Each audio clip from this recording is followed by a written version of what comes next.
tay Maliactu don kibaru keneka bi jumaay février kalu kleta ani konontoy am foli be aw bela jale kabini aw sigorora bi kibara munu ma bulu ka dokluka o de ka fo Bamako kindo be sebeni goro ko finetugu ni bandu moni karla nyona ni ma fla ko ni fatura aywa kibara mun sera ma ko nyana wula ida na ka fo ko mi polsuka direction ko ulu ko ni sebem kono na la no ya ida ka fo ko février kalu kleta ani ulo bla kono na la ko bendia siazi mbe sebeni goro ko finitugu ni bandu ko ni karla nyona ko fu amarfati kon bwala aywa ko o marfati ngoni kono na la ko mi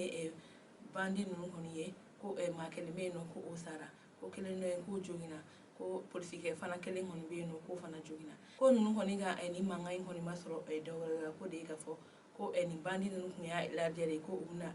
bingan wallo ta kanyasi doma o kono na la ni finitigi nunu na benoye ni uni nunu koni karla nyona fo ka ke muguti aywa ko finitigu fa fa ko makele be no ko jogina aywa bandi nunu koni kele min be no jogina nu tara no ye Gabriel to de la ko o fana fatura ame wakati mina bi polisu koni ga makele mbe no ko mi jogina ko bashiba kon ta alela polisu ga nyamo ko ne ayida ga foko ulbe nunu fu ko zabere u ga chesila ko wa ko ube folike manabakato ko ala ka no ya kai aywa o temeni ga be kibara wala mambulu ka dokluka o ga fo 13e arrondissement mo no ulu sigile be yinima jonno Bamako kindo ko ulu koni sotra ma apprenti domine ko ga soro ko mo ko bolo de koni kumbaku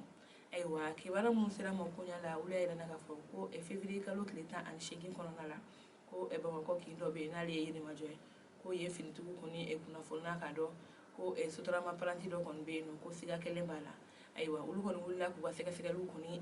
dadu o sega sega le nunu koni kono na la utara be ni sotra ma apprenti ma ko ale la shi bita sa mu ga koni bonyo ko konna tuma mun na koni ni mako fole mne ko ya soro ko mo ko tegere koni kumbaku ko ali bi sega sega lu koni kun kera o kunna ka do ga fo ni tege mbora romi ani mami koni tadu aywa sega sega lu ya ira ga fo ko mi bana ga bu ni ale ira Bamako kindo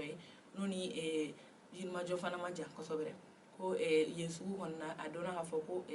gerebu do kon be no ko ale koni shure yera wa fare kun da falente aywa o sega sega lu mun koni ayira ga fo ko bolo mi yera ni sotra ma apprenti kun ko ni gerebu demseni ne koni tai ga ko ali bi ko sega sega li to be sena ka do gerebu demseni min be no ni ale shu yera a fare to be sega yetu ko mi ani kumina to ni sotra ma apprenti kun ni wala ke ni min boro la no do kulo kan duna nata aywa kibara kunchela kibara wala mabulu ka do kulo kan o de ga fo coronavirus banakse ekino fonuka min so musigile be kenya ogun kuna ngulu koni ayida na ka fo ko bana dunia sanga no wakati bana inta ka bolula aywa we sebe kura ba so me talike ga blami février kalu kleta ani shegi mamun be no nul ka tigirani banaina ko manani ko ani mata ani duru koni be no ko ulu koni kenera ma fla be no ulu fatura alibi coronavirus banakse ogun konna la o kamini coronavirus banakse duna anga jamana kono marsi kalola samba fla ani muba mon kono na fobi mamunu be no nulu ga tigirani banaina ko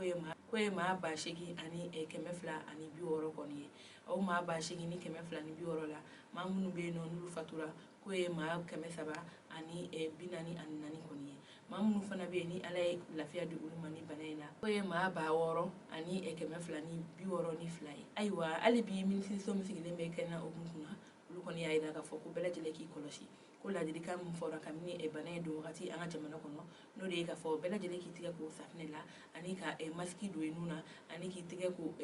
gel la ko ani ka jamama yoro koni be no ko wi kolosi ulu la ko sobere ko belajele ko ke ko sabla ko banay man bo an fe yano ko abanay ba an fe ko ambaga jega barake wala sa banay be se ka taka bo anga jamana kono to gamina